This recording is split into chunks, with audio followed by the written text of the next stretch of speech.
بسم اللہ الرحمن الرحیم۔ السلام علیکم۔ مکتب غامدی کی ایک اور نشست میں خوش آمدید۔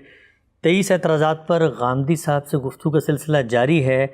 آج اس سلسلے کی 53ویں نشست ہے، 53rd ایپیسوڈ، اور ایک نئے اعتراض نئے موضوع کے ساتھ دوبارہ حاضر خدمت ہے۔ غام صاحب بہت شکریہ آپ کے وقت کا۔ آج کا جو نیا اعتراض، نیا پہلو، نیا اشکال جو آپ کے افکار پہ پیش کیا جاتا ہے، اور ہم یہ دیکھتے ہیں کہ سوشل میڈیا پہ بہت زیادہ اس کا چرچہ بھی ہوتا ہے، وہ جنت کی حور کے حوالے سے ایک رائج نقطہ نظر ہے، جس کے بارے میں کہا جاتا ہے کہ امت کا ایک اجماعی فہم ہے، امت کا ایک اجماعی نقطہ نظر ہے، جس سے آپ نے انحراف کیا ہے، بالکل ہی مختلف منفرد رائے دی ہے جو آپ سے پہلے کسی نے نہیں دی۔ کیا نقطہ نظر ہے؟ میں مختصراً بتا دیتا ہوں کہ جنت کی حور ایک علیحدہ انڈیپینڈنٹ الگ مخلوق ہے جو جنت میں جانے والے مردوں کے لیے اللہ تعالیٰ تخلیق کریں گے، ان کا دنیا کی عورتوں سے کوئی تعلق نہیں ہے، جیسا کہ غامدی صاحب نے مختلف سوال و جواب اور بیانات میں بیان کیا تھا۔ غام صاحب آغاز کرتے ہیں۔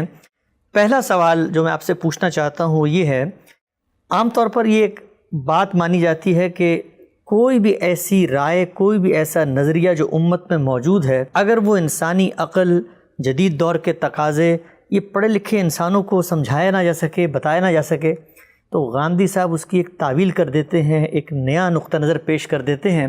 پہلا سوال، بنیادی سوال میں آپ سے پوچھنا چاہتا ہوں کہ حور کے اس پورے تصور پر کیا آپ کو عقلی طور پہ کوئی اشکال تھا کہ یہ کیسے ہوگا کہ ایک نئی مخلوق اللہ تعالیٰ قیامت کے دن بنا دیں، نہ ماں باپ ہیں، اس کو ہم کیسے ڈیفینڈ کریں گے جدید دور میں؟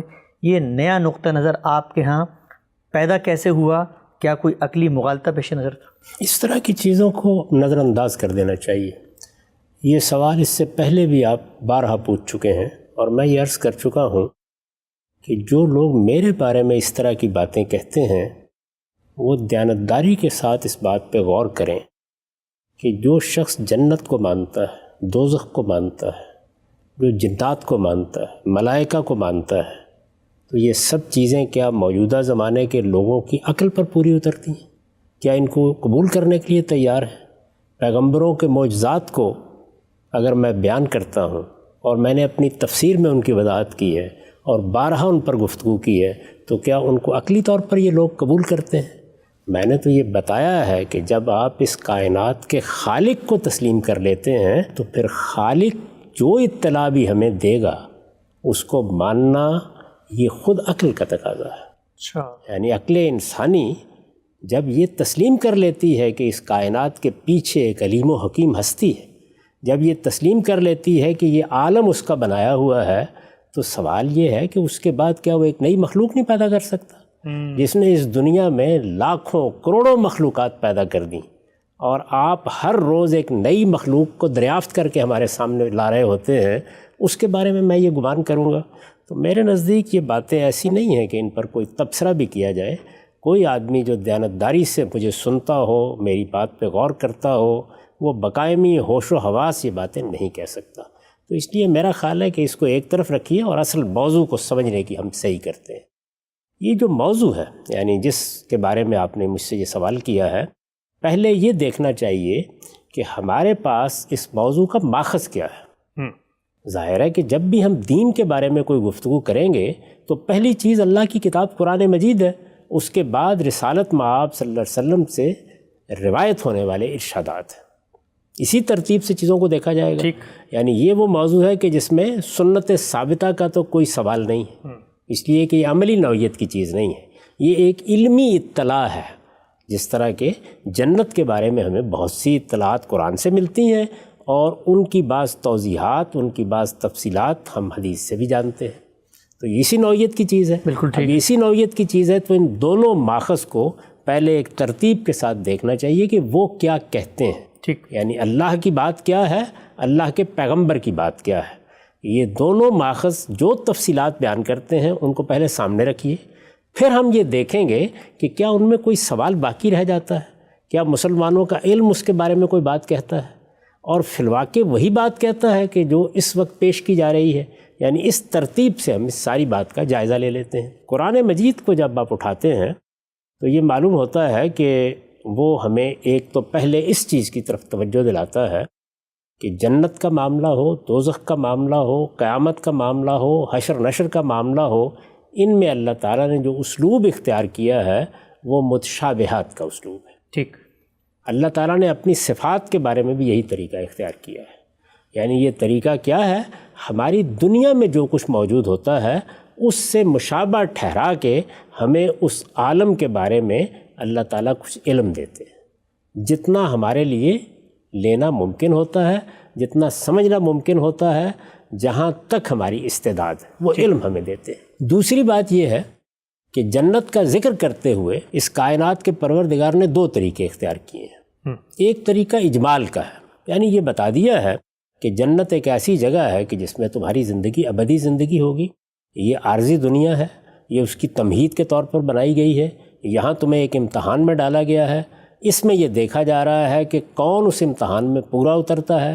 یہ امتحان پاکیزگی نفس کا امتحان ہے، یہ بات بتا دی گئی۔ جب وہ نئی دنیا آئے گی اور اللہ تعالیٰ اس پورے عالم کو ایک نئی صورت دیں گے، اب دیکھیے یہ کوئی معمولی معاملہ ہے، اس پورے عالم کو ایک نئی صورت دیں گے۔ یہ بتایا نا کہ یوم تبدل الارض غیر الارض والسماوات، اس زمین کو اور ان آسمانوں کو اللہ تعالیٰ اٹھائیں گے اور بالکل ایک دوسرے زمین اور دوسرے آسمانوں میں تبدیل کر دیں گے۔ ٹھیک۔ جب تبدیل کریں گے اور جنت وجود میں آئے گی تو پھر اس کے بارے میں یہ بھی بتا دیا گیا ہے کہ وہاں تمہیں اٹھایا جائے گا، تمہیں جسم دیا جائے گا، تمہاری پور پور درست کی جائے گی۔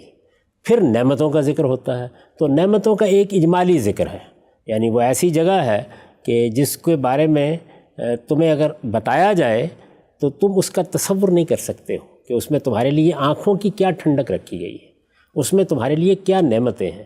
لیکن اس کے ساتھ یہ تنبیہ کر دی جاتی ہے کہ یہ جو کچھ بتایا جا رہا ہے یہ بس اتنا ہی ہے کہ جس کو تم سمجھ سکتے ہو، اس کی حقیقت وہ اللہ تعالیٰ ہی جانتے ہیں۔ ٹھیک۔ یعنی ان تمام معاملات میں یہ اصولی بات بتا دی گئی ہے کہ لا یعلم تاویلہ الا اللہ، اللہ تعالیٰ ہی ان کی حقیقت سے واقف ہے، لیکن جو کچھ تم سمجھ سکتے ہو وہ یہ ہے، اس کو عربی زبان میں عربی مبین میں بیان کر دیا گیا ہے، اس کے معنی کو سمجھنے میں کوئی دقت نہیں ہے، البتہ اس کی حقیقت کو اللہ ہی کے سپرد کرنا چاہیے۔ اب جو اجمالی باتیں بیان کی گئی ہیں اس میں مثال کے طور پر یہ بتایا گیا ہے کہ تمہارے لیے وہاں پاکیزہ جوڑے ہوں گے، تو اس سے معلوم ہوا کہ جب ہم وہاں اٹھائے جائیں گے، اسی جسم کے ساتھ اٹھائے جائیں گے، اسی شخصیت کے ساتھ اٹھائے جائیں گے، تو وہاں پر بھی وہی زوجین کا اصول کار فرما ہوگا جو یہاں کار فرما ہے۔ ٹھیک۔ یعنی مردوں کے لیے عورتیں ہیں، عورتوں کے لیے مرد ہیں، یہ ایک بنیادی بات۔ اچھا، اس کے ساتھ یہ بتا دیا گیا ہے کہ وَلَكُمْ فِيهَا مَا تَشْتَهِي أَنفُسُكُمْ، یعنی تمہارے لیے ہر وہ چیز وہاں میسر ہوگی جو تم خواہش کرو گے، جس کا تم مطالبہ کرو گے، جو تم چاہو گے۔ یہ تمام اجمالی بیانات ہیں۔ اسی طرح اس کی ایک تصویر کھینچی گئی ہے اور وہ بھی بالکل بالاجمال ہے، اور وہ یہ کہ جب تم وہاں جاؤ گے تو اللہ کے سچے دوستوں کی حیثیت جب اس میں داخل ہوگے، لا خوف علیہم ولا ہم یحزنون، یعنی نہ وہاں کوئی ماضی کا پچھتاوا ہوگا، نہ کوئی مستقبل کا اندیشہ ہوگا۔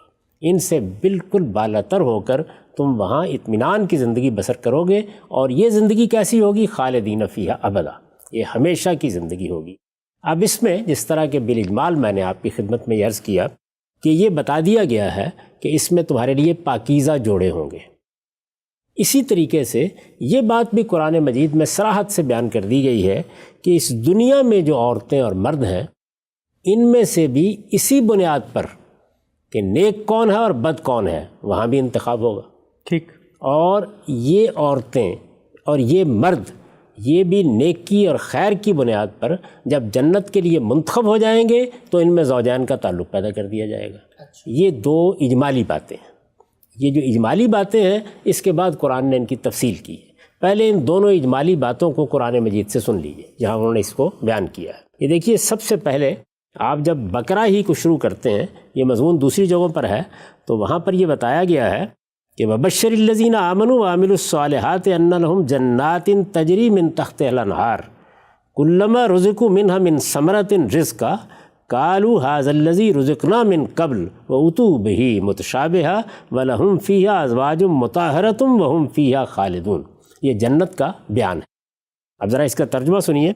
اللہ تعالیٰ نے ارشاد فرمایا ہے کہ اور ان کو جو اس کتاب پر ایمان لائے اور انہوں نے نیک عمل کیے، اس بات کی بشارت دو اے پیغمبر کہ ان کے لیے ایسے باغ ہیں جن کے نیچے نہریں بہتی ہوں گی، ان کا کوئی پھل انہیں جب کھانے کے لیے دیا جائے گا تو کہیں گے یہ وہی ہے جو اس سے پہلے ہمیں دیا گیا، درا حالے کہ ان کو یہ اس سے ملتا جلتا دیا جائے گا، اور ان کے لیے وہاں پاکیزہ بیویاں ہوں گی۔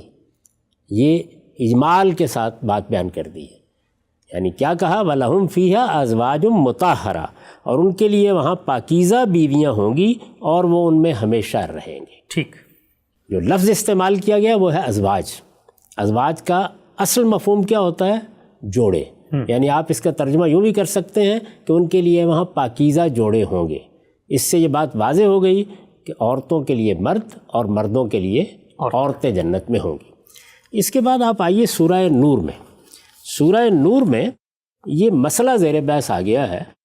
اس دنیا میں بارہا ایسا ہوتا ہے کہ ایک پیغمبر ہے، جیسے لوط علیہ السلام ہے، جیسے نوح علیہ السلام ہے، لیکن ان کی بیویوں نے ان کے ساتھ خیانت، وہ ایمان قبول کرنے کے لیے تیار نہیں ہوئی، وہ منافقت کا ساتھ رہیں، اور آخر میں جب اللہ تعالیٰ نے عذاب کا فیصلہ کیا تو وہ اس عذاب کی زد میں آ گئے۔ ٹھیک، قرآن مجید کی اصطلاح میں چونکہ پاکیزگی بنیاد ہے تو ان کو خبیثات کہا جائے گا، اور پاکیزگی بنیاد ہے تو ان کے شوہروں کو طیبون طیبین کہا جائے گا۔ ٹھیک، اب اس چیز کو ملحوظ رکھیے، اسی کو الٹ کر دیکھیے، یعنی بارہا ایسا بھی ہوتا ہے کہ شوہر تو فرعون ہے لیکن اس کے گھر میں آسیہ ہے، یعنی ایک ایسی خاتون کہ جس کے دل میں ایمان ہے، جس کے ہاں خدا کی سچی معرفت ہے، جو جنت کی طلب رکھتی ہے، جو اسی کے لیے زندگی بسر کر رہی ہے، اور جو کچھ اس کے گرد و پیش میں ہدایت موجود ہے وہ اس پر عمل پیرا ہے۔ قرآن مجید نے بڑی تحسین کی ہے ان کی۔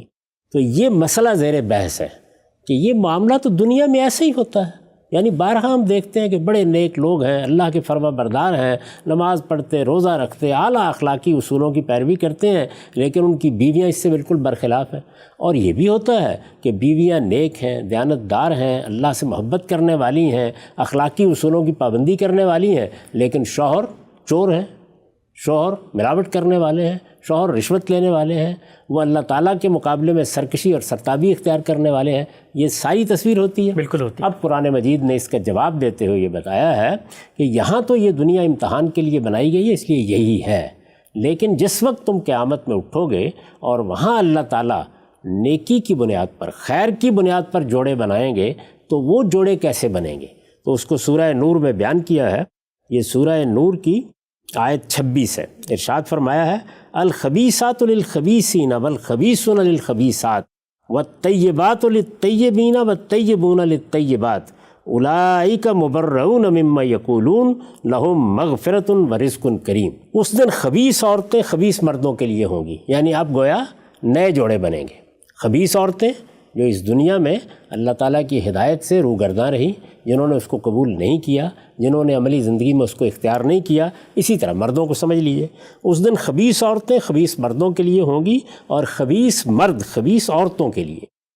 اسی طرح پاکیزہ عورتیں پاکیزہ مردوں کے لیے ہوں گی اور پاکیزہ مرد پاکیزہ عورتوں کے لیے۔ وہ ان باتوں سے بری ہوں گے جو یہ لوگ ان کے بارے میں کہتے ہیں۔ یہ ظاہر ہے کہ ایک خاص پس منظر ہے جس میں یہ بات بتائی گئی ہے، ان کے لیے ہاں مغفرت ہے اور عزت کی روزی ہے۔ یہ اجمالی بیان ہے، قرآن مجید کے 2 مقامات میں نے اس میں پیش کر دیا آپ کے سامنے، یعنی یہ بتا دیا گیا ہے کہ وہاں ان کے لیے پاکیزہ جوڑے ہوں گے، یہ بتا دیا گیا ہے کہ مردوں کے لیے عورتیں ہوں گی، عورتوں کے لیے مرد ہوں گے، اور یہ بھی بتا دیا گیا ہے کہ یہ اس دنیا میں جو عورتیں ہیں وہ جب وہاں پہنچیں گی اور جو مرد ہیں جب وہ وہاں پہنچیں گے تو ان کے کردار، ان کی سیرت اور جو کچھ ان کا انجام سامنے آئے گا اس کی بنیاد پر نئے جوڑے بنائے جائیں گے، نئے جوڑے بنائے جائیں گے۔ یعنی اس بات میں تو کوئی اختلاف کی جسارت ہی نہیں کر سکتا، بالکل ٹھیک، یہ اپنی جگہ ایک طے شدہ بات ہے، اس لیے کہ دنیا میں جو عورتیں ہیں ان کو بھی بہرحال جنت کے لیے انتخاب کیا جانا ہے، اور جو مرد ہیں ان میں سے بھی اللہ تعالیٰ توفیق دے گا تو بہت سے لوگ جنت کے لیے منتخب ہوں گے، تو ان کے درمیان کیا تعلق ہوگا؟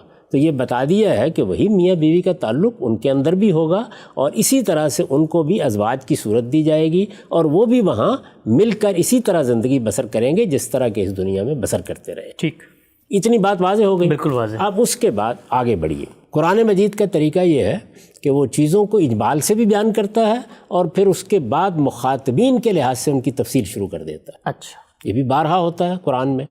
یہ جو مخاطبین کے لحاظ سے کی جاتی ہے تو اس کا مطلب یہ ہے کہ اس وقت جو مخاطبین سامنے ہیں ان کے ذوق کو، ان کے مزاج کو سامنے رکھ کر یہ کون سی چیزیں ہیں، یعنی جہنم کی تصویر کھینچنی ہے، جنت کی تصویر کھینچنی ہے، تو ظاہر ہے کہ جس کو وہ سمجھ سکیں، جس کو وہ اپریشیٹ کر سکیں، وہی الفاظ استعمال کر لیے جاتے ہیں۔ اور ساتھ تنبیہ کر دی گئی ہے، جیسے کہ میں نے پہلے کہا کہ یہ سب متشابہات کا اسلوب ہوتا ہے۔ تو جنت کی نعمتوں کا قرآن مجید میں جگہ جگہ ذکر ہوتا ہے، یہ کہ اس میں کس کس چیز کی نہریں بہتی ہوں گی، یہ کہ اس میں باغات کس طرح کے ہوں گے، یہ کہ اس میں درخت کیا ہوں گے، یہ کہ اس میں پھل کیا ہوں گے، یہ کہ اس میں کھانے کے لیے کیا چیزیں میسر ہوں گی، اس میں پینے کے لیے کیا چیزیں میسر ہوں گی، یہ سب چیزیں آپ دیکھتے ہیں پھر تفصیل میں آتی ہیں۔ یعنی اجمال تو یہ ہو گیا نا کہ یہ بتا دیا گیا کہ جو تم چاہو گے وہ تم کو مل جائے گا، ٹھیک، جس چیز کا مطالبہ کرو گے وہ حاضر کر دی جائے گی، لیکن اس کے بعد تفصیل میں بھی بتایا ہے کہ وہ کیا چیزیں ہیں تمہیں کھانے کے لیے ملیں گی، پینے کے لیے ملیں گی، پہننے کے لیے ملیں گی، اس کی تفصیلات آپ کو بہت سی صورتوں میں ملتی ہیں۔ درست، اسی طریقے سے یہ جو بات کہی ہے ازواج مطہرہ کہ ان کے لیے وہاں پاکیزہ جوڑے ہوں گے، پاکیزہ بیویاں ہوں گی، یعنی مردوں کے لیے پاکیزہ بیویاں اور عورتوں کے لیے پاکیزہ مرد، یہ بات سورہ نور سے میں نے آپ کو پڑھ کے سنا دی کہ اللہ تعالیٰ اس طریقے سے وہاں نئے سرے سے لوگوں کے درمیان ایک ازدواج کا تعلق پیدا کرے گا، ان کو بیاہ دیا جائے گا، ان کے مابین یہی تعلق ہوگا جو تعلق یہاں ہم دنیا میں دیکھتے ہیں۔ ظاہر ہے کہ یہ تعلق ایک تمثیل ہے، وہاں اس کی صورت کیا ہوگی، اس میں کیا لذت ہوگی، اس کے اندر کیا تسکین ہوگی، وہ ایک الگ چیز ہے۔ یعنی وہ تو اصولی طور پر جب یہ بتا دیا گیا کہ جنت میں یہ نعمتیں کس طرح ملیں گی اور تمہاری آنکھوں کو کیا ٹھنڈک ملے گی، اس کا تم یہاں تصور نہیں کر سکتے ہو۔ اس تنبیہ کے ساتھ یہ اجمالی طور پر معلوم ہو گیا کہ دنیا کی عورتوں میں سے بھی وہاں انتخاب کیا جانا ہے، دنیا کے مردوں میں سے بھی جو لوگ منتخب ہو جائیں گے ان کے مابین زوجیت کا تعلق بھی ہوگا۔ یہ بات صراحت سے قرآن نے بیان کر دی۔ اب تفصیلات میں آئیے، جب ہم تفصیلات میں جاتے ہیں تو یہ معلوم ہوتا ہے کہ پورے قرآن مجید میں 8 مقامات ہیں جن میں عورتوں کی صفات کے لحاظ سے ان کا ذکر کیا گیا۔ اچھا، یعنی ہم بھی اپنی زبان میں جب عورتوں کا ذکر کرتے ہیں تو بعض الفاظ بولتے ہیں جو اصل میں ان کے حسن کو، ان کے جمال کو، ان کی نزاکت کو، ان کی لطافت کو بیان کرتے ہیں۔ ہم کہتے ہیں گل بدن ہے، ہم کہتے ہیں گل اندام ہے، کہتے ہیں نا یہ بات، حسین ہے، جمیل ہے، بہت سے الفاظ بولتے ہیں۔ تو قرآن مجید نے بھی پھر ان عورتوں کے بارے میں بعض تعبیریں اختیار کی ہیں کہ وہ کیسی عورتیں ہوں گی۔ یعنی اللہ تعالیٰ جب جوڑے بنائے گا، کیونکہ عورت بہت بڑی نعمت ہے، عورت اللہ تعالیٰ کا کمال شاہکار ہے، دنیا کی نعمتوں میں اس سے بڑی کوئی نعمت نہیں ہو سکتی۔ اگر وہ حسن و جمال کے آخری درجے میں ہے اور سیرت و کردار کے اعتبار سے بھی آخری درجے میں ہے تو اس سے شاید بڑی کوئی چیز تصور نہیں کی جا سکتی جو انسان کو میسر کر دی جائے۔ تو یہ تصویریں بھی قرآن مجید نے پھر کھینچی ہیں۔ وہ تصویریں میں نے آپ سے عرض کیا کہ 8 مقامات پر کھینچی گئی ہیں۔ اچھا، پہلے تو وہ ساری تصویریں بالاجمال دیکھ لیجئے تو ان میں کیا کہا گیا ہے۔ ہم ایک ایک جگہ کو لیتے جاتے ہیں اور پھر دیکھتے ہیں۔ سب سے پہلے یہ دیکھیے، یہ سورہ صافات ہے۔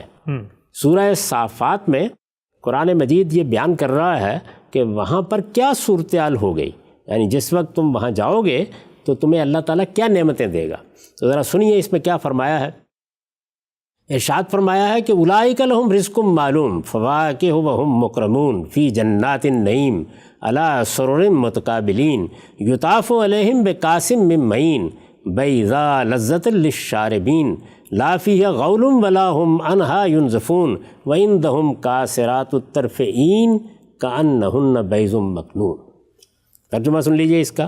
یہ لوگ ہیں کہ جن کے لیے معلوم روزی ہوگی، یعنی جنت والوں کا ذکر ہو رہا ہے۔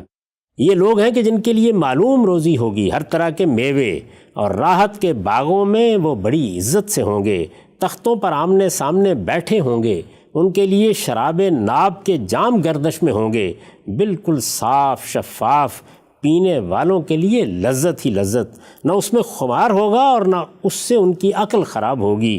ان کے پاس نیچی نگاہوں والی غزال چشم عورتیں ہوں گی، گویا کہ شتر مرغ کے چھپے ہوئے انڈے۔ ٹھیک، اب دیکھیے یہاں کیا کیا کہ صرف یہ نہیں بتایا کہ ان کے لیے پاکیزہ جوڑے ہوں گے، اس طرح کہ وہاں اجمال تھا، یہاں تفصیل کیا کی ہے، الفاظ استعمال کیے ہیں۔ وَعِندَهُمْ قَاصِرَاتُ الطَّرْفِ عِین کَأَنَّهُنَّ بَیضٌ مَکْنُون، یعنی تشبیہ بھی ہے، اس میں خاص تعبیریں بھی ہیں، ان کے حسن اور جمال کی طرف ایک نہایت خوبصورت اشارہ بھی ہے۔ تو فرمایا کہ ان کے پاس نیچی نگاہوں والی غزال چشم عورتیں ہوں گی۔ غزال چشم کے لیے عربی زبان کا لفظ این استعمال ہوا ہے، اسی طریقے سے نیچی نگاہوں والی کے لیے قاصرات الطرف استعمال ہوا ہے۔ یہ صفات ہیں، ایڈجیکٹیوز ہیں، ظاہر ہے کہ ان کا موصوف کیا ہے؟ عورتیں۔ تو یہ بیان کیا گیا کہ یہ ان خصائص کی، ان اوصاف کی حامل عورتیں ہوں گی جن کے ساتھ وہاں تمہارا جوڑا بنایا جائے گا۔ اچھا، یہ سورہ صافات تھی، یہ ایک مقام ہوا۔ اس کے بعد آگے بڑھیے، اس کے بعد آگے یہ سورہ صاد ہے، اس میں بھی کم و بیش وہی اسلوب ہے، اور بات یہاں سے شروع ہوتی ہے کہ ھذا ذکر وَإِنَّ لِلْمُتَّقِينَ لَحُسْنَ مآب جنات عدن مفتحت لهم الابواب متکئین فیہا یدعون فیہا بفاکہۃ کثیرۃ وشراب وعندہم قاصرات الطرف اتراب ھذا ما توعدون لیوم الحساب۔ یہ یاد دہانی ہے، اس سے یاد دہانی حاصل کرو اور یاد رکھو کہ اللہ سے ڈرنے والوں کے لیے یقیناً بہترین ٹھکانہ ہے۔ ہمیشہ کے باغ جن کے دروازے ان کے لیے کھلے ہوئے ہوں گے، وہ ان میں تکیے لگائے بیٹھے ہوں گے، ان میں بہت سے میوے اور مشروبات اپنے خدام سے طلب کر رہے ہوں گے۔ اب یہ دیکھیے کیا کہا ہے، ان کے پاس شرمیلی ہمسن عورتیں ہوں گی، یعنی وہاں پر بھی یہ تھا نیچی نگاہوں والی، یہاں پر بھی وہی لفظ ہے قاصرات الطرف، اس کے بعد ہے اطراب۔ ان کے پاس شرمیلی ہمسن عورتیں ہوں گی، یہ وہ چیز ہے جس کا حساب کے دن کے لیے تم سے وعدہ کیا جا رہا ہے۔ ٹھیک، یہاں بھی کچھ صفات ہیں جن کے ساتھ ان عورتوں کا تعارف ہے، اور یہ وہی عورتیں جن کے ساتھ جوڑا بنایا جائے گا، جن کے ساتھ جوڑا بنایا جائے گا، یعنی ایک ہی بات ہے جس کو اب اوصاف اور صفات کے لحاظ سے بیان کیا جا رہا ہے۔ ٹھیک، یعنی آپ یہ کہیں کہ ہم آپ کو ایک دلہن بیاہ کے لا دیں گے، آپ یہ کہیں کہ ہم آپ کو ایک غزال چشم بیاہ کے لا دیں گے، آپ یہ کہیں کہ ہم آپ کو ایک آہو چشم بیاہ کے لا دیں گے، یہ کہ ایک شرمیلی نگاہوں والی بیاہ کے لا دیں گے، یعنی صفات میں بیان کرتے چلے جائیں جتنے بھی بیان کر سکتے ہیں۔ نازنین بیاہ کے لا دیں گے، نازک اندام بیاہ کے لا دیں گے، وہ بیاہ کے لا دیں گے کہ جس کے ہونٹوں کے بارے میں تم یہ کہہ سکو کہ پنکھڑی گلاب کی سی ہے۔ ٹھیک، تو ہزار تعبیریں ہیں جو اختیار کی جا سکتی ہیں، قرآن مجید کی تعبیریں میں آپ کے سامنے رکھ رہا ہوں۔ ٹھیک، اب یہ دیکھیے اس کے بعد سورہ دخان ہے، تیسرا مقام۔ یہ تیسرا مقام ہے، اس میں فرمایا ہے ان المتقین فی مقام امین، یہ 51 سے آیات شروع ہو رہی ہیں۔ ان المتقین فی مقام امین فی جنات وعیون یلبسون من سندس واستبرق متقابلین کذالک وزوجناہم بحور عین۔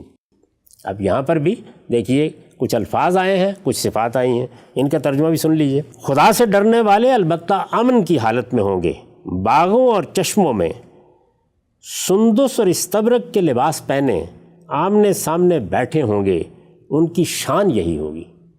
جنت میں جو لوگ جائیں گے ان کا بیان ہے، اور ہم ان سے غزال چشم گوریاں بیاہ دیں گے۔ اس سے پہلے کیا صفات آئیں؟ اس سے پہلے آیا شرمیلی، اس سے پہلے آیا خمسن، اس سے پہلے آیا آہو چشم، نظریں جھکائی وہ ہوئی۔ آہو چشم یہاں بھی آ گیا ہے، یعنی این جو عربی زبان کا لفظ ہے، وَزَوَّجْنَاهُمْ بِحُورٍ عین، اور ہم ان سے غزال چشم گوریاں بیاہ دیں گے۔ یہاں لفظ آیا حور، حور کا مطلب کیا ہے؟ گوریاں، یعنی یہ رنگ کا بیان ہے۔ اس پر میں آگے چاہ کے گفتگو کرتا ہوں، فی الحال صرف یہ بتا رہا ہوں کہ اب یہ تفصیل ہو رہی ہے، اور تفصیل میں مختلف صفات کے ذریعے سے ان عورتوں کا تعارف کرایا جا رہا ہے۔ ٹھیک، جیسے میں نے اردو زبان میں آپ کو مثالیں دی، فارسی زبان میں، ہماری شاعری میں، ہمارے ادب میں بہت سی تعبیریں ہیں جو ہم عورتوں کے حسن کو بیان کرنے کے لیے اختیار کرتے ہیں۔ اس میں کبھی رنگ کو بیان کرتے ہیں، کبھی ہونٹوں کو بیان کرتے ہیں، کبھی عارض کو بیان کرتے ہیں، کبھی ان کی مجموعی شخصیت کو بیان کرتے ہیں۔ تو محبوب کا جو سراپا کھینچا جاتا ہے ہماری شاعری ادب میں، اسی طرح قرآن مجید بھی کچھ تعارف کرا رہا ہے۔ ٹھیک، یعنی یہ تو نہیں ہے کہ اس طرح کی چیزیں کوئی بہت طول طویل آئی ہیں، لیکن مختصر جملوں میں یہ بتا دیا ہے کہ وہ عورتیں کیا ہوں گی جو تمہارے ساتھ وہاں بیاہی جائیں گی، یہ ان کا ذکر ہو رہا ہے۔ یعنی یہ بات تو اصولاً بیان ہو گئی کہ جوڑے ہوں گے، یہ بیان ہو گئی کہ مردوں کے لیے عورتیں ہوں گی، عورتوں کے لیے مرد ہوں گے۔ اب عورتوں کو خاص طور پر اس طریقے سے قرآن بیان کر رہا ہے۔ ٹھیک، تو یہ تیسرا مقام ہے کہ جہاں پر پہلی دفعہ حور کا لفظ استعمال ہوا ہے۔ جی، اور میں اس پہ عرض کر چکا کہ اس کا مطلب کیا؟ گوریاں۔ ٹھیک، یعنی جس طرح این کا مطلب کیا ہے؟ آہو چشم، قاصرات الطرف کا مطلب کیا ہے؟ نیچی نگاہوں والیاں، شرمیلی، اسی طرح مختلف الفاظ آتے چلے جائیں گے۔ ایسا ہی ایک لفظ عربی زبان کا لفظ حور ہے۔ اب اس کے بعد سورہ طور آتی ہے۔ ٹھیک، سورہ طور میں اب یہ دیکھیے کیا کہا ہے، ان المتقین فی جنات و نعیم، یہ 17 آیت سے شروع ہو رہا ہے. ان المتقین فی جنات و نعیم فاکہین بما آتاہم ربہم ووقاہم ربہم عذاب الجحیم کلوا واشربوا ہنیئا بما کنتم تعملون متکئین علی سرر مصفوفہ وزوجناہم بحور عین. یہ سورہ طور ہے. اس کا ترجمہ سنیے. پرہیزگار البتہ باغوں اور نعمتوں میں ہوں گے، ان کے پروردگار نے جو کچھ انہیں بخشا ہے اس سے لطف لے رہے ہوں گے، اور اس سے بھی کہ ان کے پروردگار نے انہیں دوزخ کے عذاب سے بچا لیا. اب کھاؤ اور پیو مزے سے اپنے ان اعمال کے صلے میں جو تم کرتے رہے ہو. وہ برابر بچھے ہوئے تختوں پر تکیے لگائے بیٹھے ہوں گے، اور آہو چشم گوریاں ہم نے ان سے بیاہ دی ہوں گی. ٹھیک، تو یہاں پر بھی وہی صفات آ گئیں. یعنی ایک لفظ آیا حور، دوسرا آیا عین. عین کا مطلب کیا ہے؟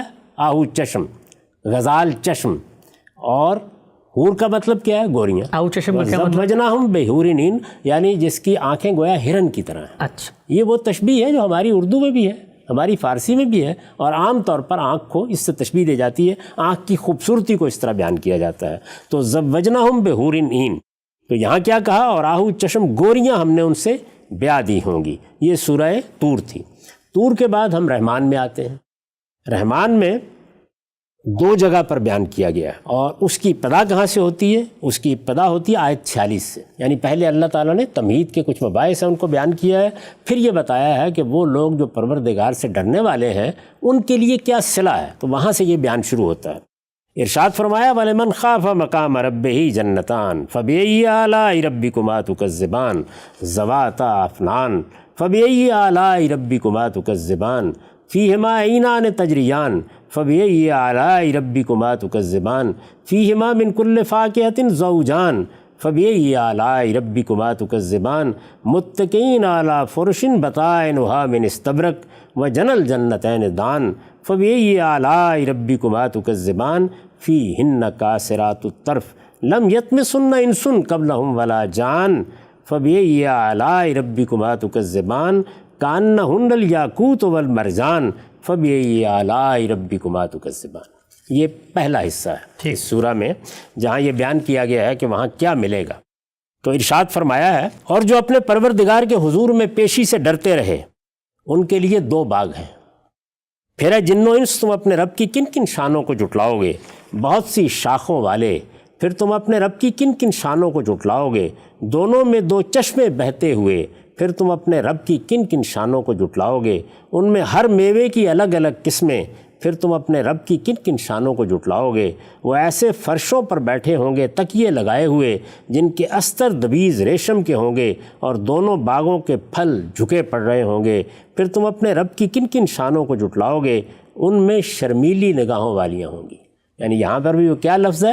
فِيهِنَّ قَاصِرَاتُ الطَّرْفِ. ٹھیک، یہ دیکھیے یہ لفظ 10 جگہوں پر استعمال کیا جا سکتا ہے، لیکن قرآن مجید نے اسی کا انتخاب کیا ہے، اور جن جگہوں کو ہم پیش کر رہے ہیں وہاں اس کو دہرایا ہے، جگہ جگہ دہرایا ہے. ان میں شرمیلی نگاہوں والیاں ہوں گی جنہیں ان سے پہلے کسی انسان یا جن نے ہاتھ نہیں لگایا ہوگا.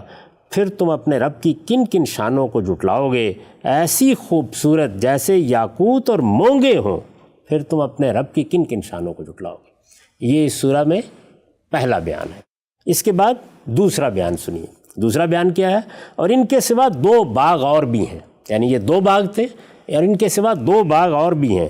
پھر اے جن و انس تم اپنے رب کی کن کن شانوں کو جھٹلاؤ گے.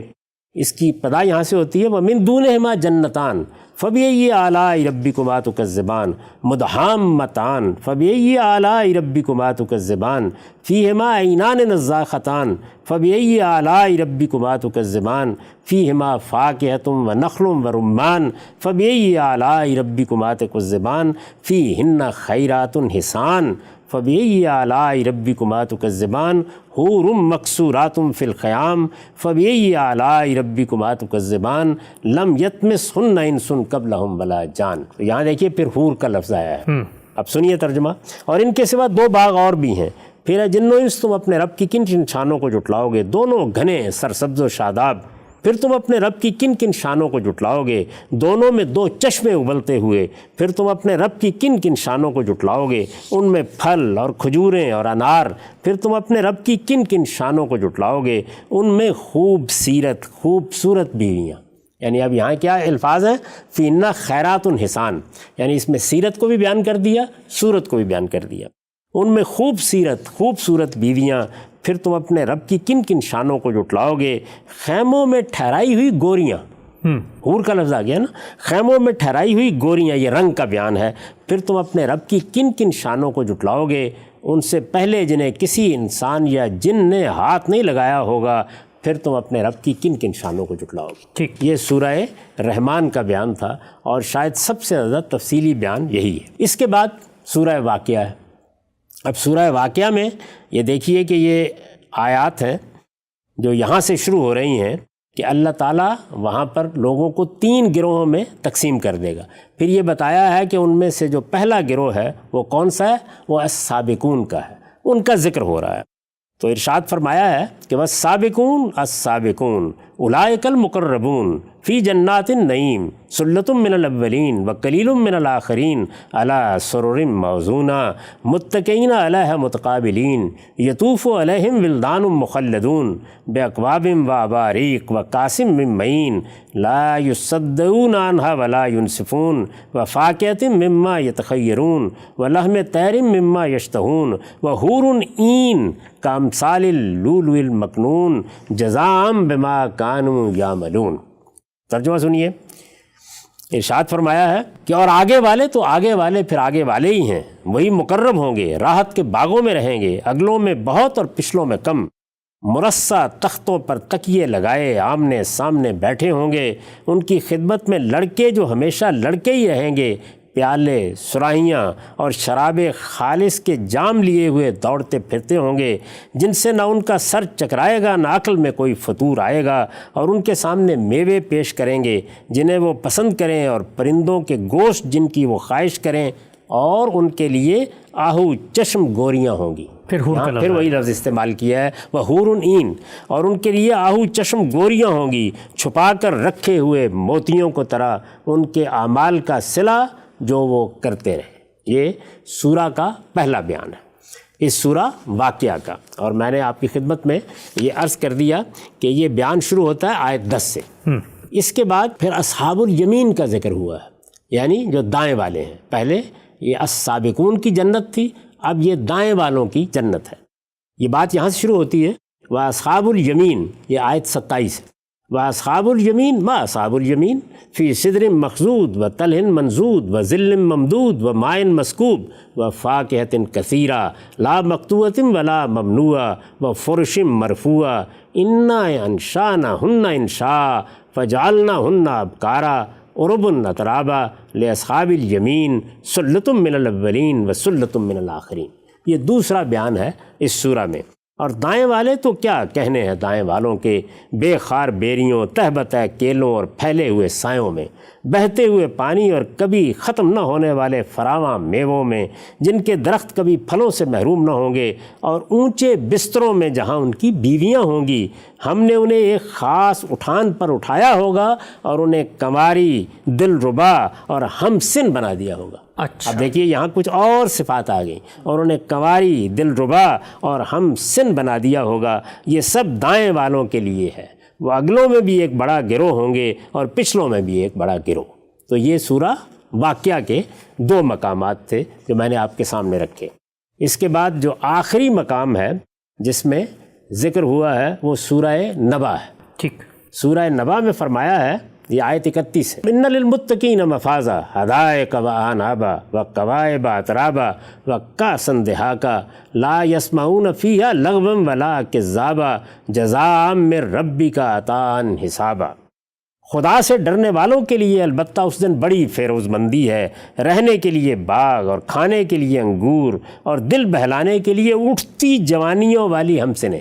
یہ دیکھیے یہاں کچھ اور صفات آ گئی ہیں، اور دل بہلانے کے لیے اٹھتی جوانیوں والی ہمسنیں، اور ان کی صحبت میں پینے کے لیے چھلکتے جام۔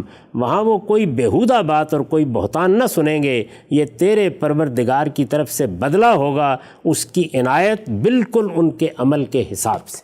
ٹھیک، تو یہ دیکھا آپ نے کہ یہاں پر کتنی صفات عورتوں کی آئی ہیں۔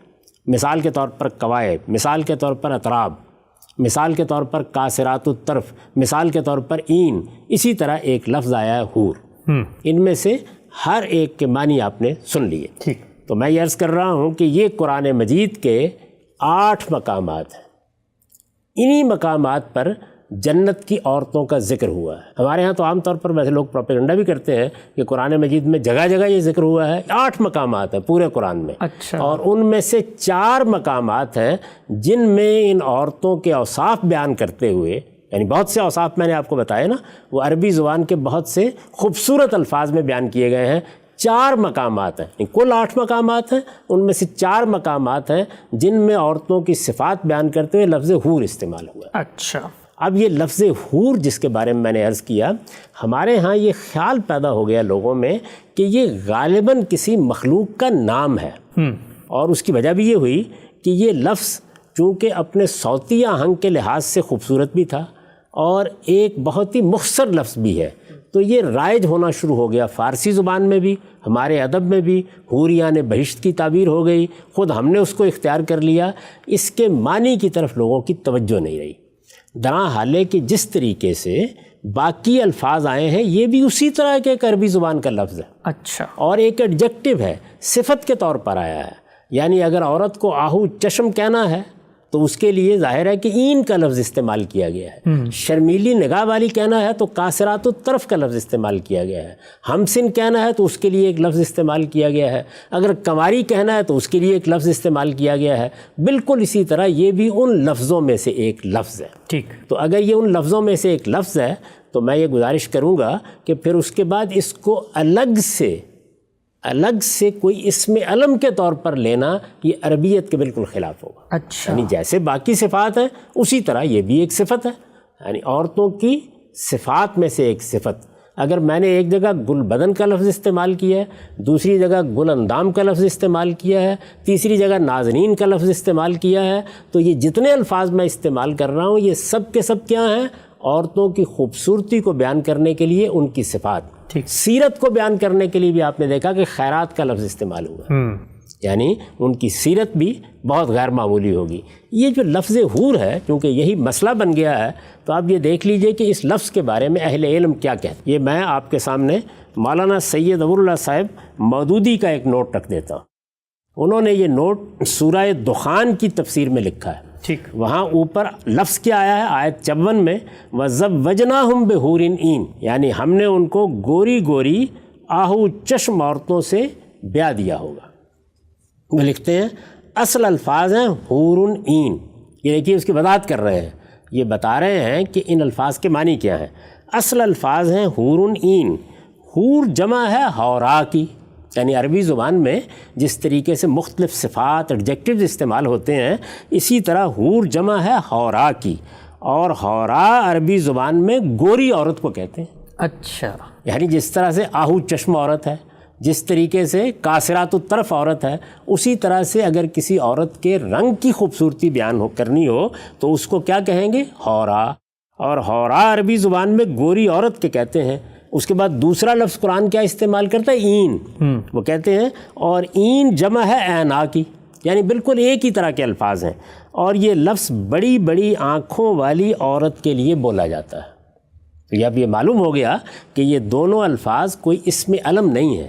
ان میں سے حور بھی تنہا کوئی اسم علم نہیں. یعنی یوں نہیں ہے کہ جیسے جن ایک مخلوق ہے اس کا نام جن ہے، ملائکہ ایک مخلوق ہے اس کا نام ملائکہ یا ملک ہے، بلکہ عورتیں ہیں جن کی صفات بیان کرنے کے لیے، جن کی خوبصورتی بیان کرنے کے لیے، جن کی سیرت کو بیان کرنے کے لیے کہیں خیرات کا لفظ آیا ہے، کہیں این کا لفظ آیا ہے، کہیں قاصرات الطرف کا لفظ آیا ہے، کہیں حور کا لفظ آیا ہے. ٹھیک. تو 4 مقامات پر یہ لفظ آیا. اب آپ یہ فرمائیں گے کہ ہمارے ہاں تو ترجمہ کرنے والے بھی عام طور پر حوری کا لفظ لکھ دیتے ہیں. جی ہاں. تو یہ روایت بھی بہت بعد میں قائم ہوئی ہے. اچھا. یعنی جب ایک لفظ اردو زبان میں آ گیا، لوگوں نے اس کو بولنا شروع کر دیا، شاعروں نے اس پر شعر کہنے شروع کر دے جس میں لاکھوں برس کی حوریں ہوں، ایسی جنت کو کیا کرے کوئی. تو یہاں اگرچہ الفاظ تو قرآن میں اور بھی استعمال ہوئے تھے لیکن یہ لفظ ہماری زبان کا حصہ بن گیا. ٹھیک. جنت کی عورت کے لیے حور کا لفظ ہم نے اختیار کر لیا، حوریان بہشت کی تعبیر اختیار کر لی. یہ فارسی میں بھی آ گئی، یہ ہماری زبان میں بھی آ گئی. جب یہ ہماری زبان میں آ گئی تو اب ہمارا ترجمہ کرنے والے لوگ اپنی بات لوگوں تک پہنچانے کے لیے جب ایک لفظ ہماری زبان میں ایک خاص پس منظر سے آ گیا تو اسی کو استعمال کر دیتے ہیں. ٹھیک. لیکن آپ کو میں تھوڑا پیچھے لے جاؤں گا. قرآن مجید کے اولین مترجمین میں سب سے بڑی شخصیت شاہ عبد القادر کی، امام الہند شاہ ولی اللہ کے صاحبزادے. ٹھیک. ان کا ترجمہ قرآن کلاسیک کی حیثیت رکھتا ہے. وہ ترجمہ قرآن موزی القرآن کے نام سے شائع شدہ موجود ہے. آپ کو معلوم ہے کہ باقی مترجمین بالعموم انہی کے ترجمے کو نئی صورت دیتے رہتے ہیں. یعنی جس طرح کہ کوئی چیز بنیاد ہوتی ہے تو شاہ صاحب کا ترجمہ اردو تراجم میں ایک کلاسیکی چیز ہے اور اولین بھی ہے، اولین ترجموں میں سے ہے. یعنی ہو سکتا ہے کہ کوئی ایک آدھ ترجمہ اور بھی لوگ نکال لائیں، لیکن یہ حقیقت ہے کہ اردو زبان میں جس کو اولین ترجمہ مانا جاتا ہے عام طور پر وہ شاہ صاحبی کا ترجمہ ہے.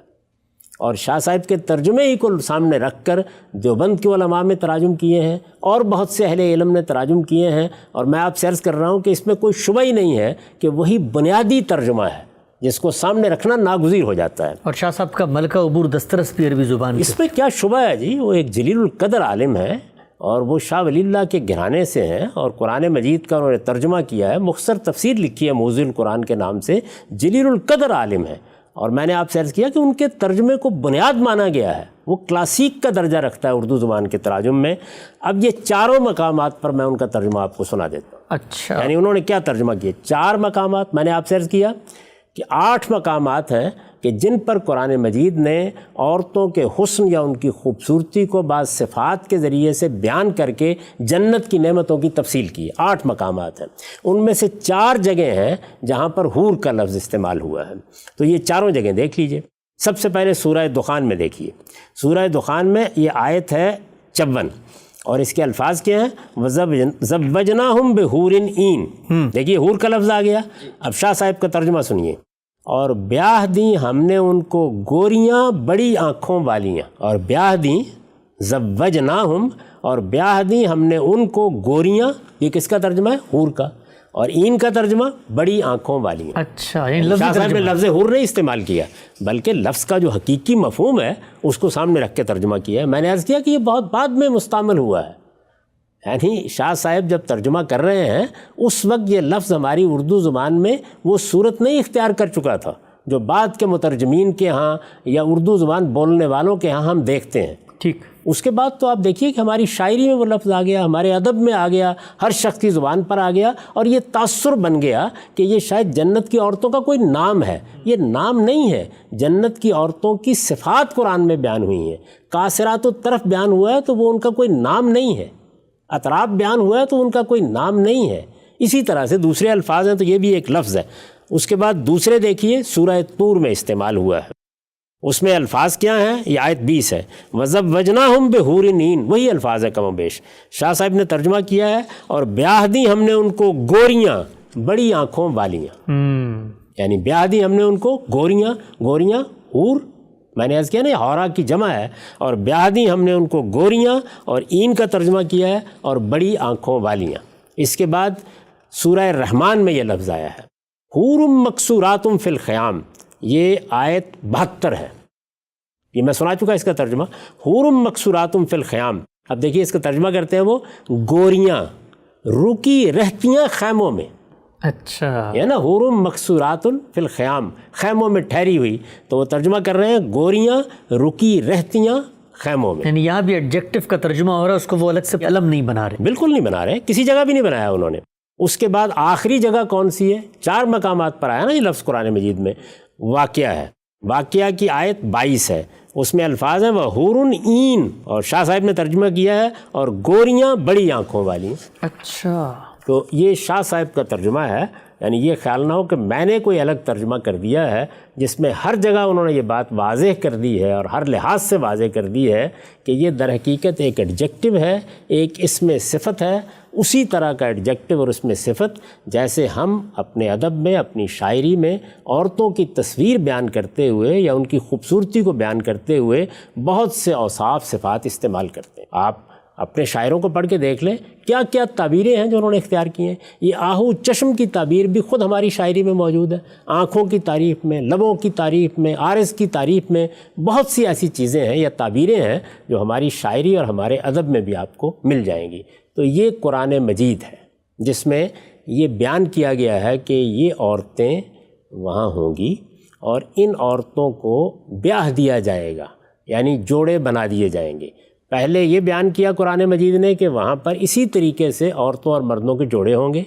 پھر یہ بیان کیا کہ اس دنیا کے اندر جو سیرت، جو کردار بھی ہو، یہاں پر تو یہ ہو سکتا ہے کہ فرعون کے گھر میں آسیہ ہو اور لوط کے اور نوح کے گھر میں وہ عورتیں ہوں جن کو قرآن مجید یہ کہتا ہے کہ انہوں نے اپنے شوہروں کے ساتھ خیانت کی، لیکن قیامت میں یہ ترتیب نہیں ہوگی۔ وہاں پر جوڑے نیکوکاروں کے نیکوکاروں کے ساتھ بنائے جائیں گے، بدوں کے بدوں کے ساتھ بنائے جائیں گے۔ وہ اصولی بات سورہ نور میں بیان کر دی۔ اس کے بعد جب تفصیل کرنا شروع کی تو تفصیل میں حسن کو، جمال کو، سیرت کو، کردار کو، سب چیزوں کو مختلف جگہوں پر نمایاں کیا، یہاں تک کہ عمر کیا ہوگی، ہم سن ہوں گی، یہاں تک کہ کنواری ہوں گی، یہ ساری باتیں بیان کی قرآن مجید نے۔ اور بیان کرنے کے بعد اس میں یہ لفظ حور بھی استعمال کیا جو رنگ کو بیان کرتا ہے، رنگ کی خوبصورتی کو بیان کرتا ہے، اور وہ لفظ کیا تھا؟ حور، اور اس کا ترجمہ کیا ہے؟ گوریاں۔ یہ بات واضح ہو گئی۔ ٹھیک، اب قرآن مجید سے اگر یہ بات واضح ہو گئی ہے تو اس کے بعد ایک نظر حدیث پر بھی ڈال لینی چاہیے۔ یعنی ہمارے ہاں جو حدیث کی روایات ہیں وہ بھی چونکہ بہت سے باعث سناتے رہتے ہیں تو ان پر بھی ایک نظر ڈال کے دیکھنا چاہیے کہ ان میں کیا بات بیان ہوئی۔ ابھی میں کوئی تبصرہ نہیں کرتا دوسری آراء پر، صرف آپ کے سامنے پہلے وہ سب چیزیں لے آنا چاہتا ہوں کہ جہاں جہاں قرآن مجید میں یا اللہ کے رسول نے یہ تعبیرات اختیار کی ہیں، ٹھیک، تو حدیثیں بھی ہمارے سامنے موجود ہوں گی۔ اگر آپ کے پاس وقت ہے تو میں وہ حدیثیں آپ کے سامنے رکھ دیتا ہوں، اور اگر وقت نہیں ہے تو انشاءاللہ اگلی مجلس میں ہم یہیں سے بات شروع کر دیں۔ ہم سب بہت تفصیل سے آج آپ نے اس پورے ڈیٹا کا انالیسس کیا جو قرآن مجید میں زیر بحث ہے، جس سے استدلال کر کے یہ کہا جاتا ہے کہ قرآن میں ایک الگ انڈیپینڈنٹ مخلوق کا نام زیر بحث ہے جو جنت کی عورتیں ہوں گی۔ وہ لفظ کیسے، کہاں، کب استعمال ہوا ہے، سابقہ مترجمین نے اس کو کیسے لیا ہے، ایک ابتدائی تعارف پوری بحث کا لوگوں کے سامنے آ چکا ہے۔ لیکن کہا یہ جاتا ہے کہ اس سب کے باوجود قرآن ہی کے مقامات ہیں جو یہ بتاتے ہیں کہ یہ ایک مستقل علیحدہ عورتیں ہوں گی، کسی نے ان کو ہاتھ نہیں لگایا ہوگا۔ اور حدیث کے پورے ذخیرے میں بھی سینکڑوں کی تعداد میں ایسی روایتیں ہیں جن میں حوروں کی صفات، ان کے خصائص، ان کی عادات بیان ہوئی ہیں، اور وہ بھی اس طرف اشارہ کرتی ہیں کہ وہ دنیا کی عورتیں نہیں بلکہ کوئی انڈیپینڈنٹ الگ مخلوق ہوں گی۔ اس پر انشاءاللہ اگلے نشست میں آپ سے بات کریں گے۔ اب تک آپ کے وقت کا بہت شکریہ۔ اچھا۔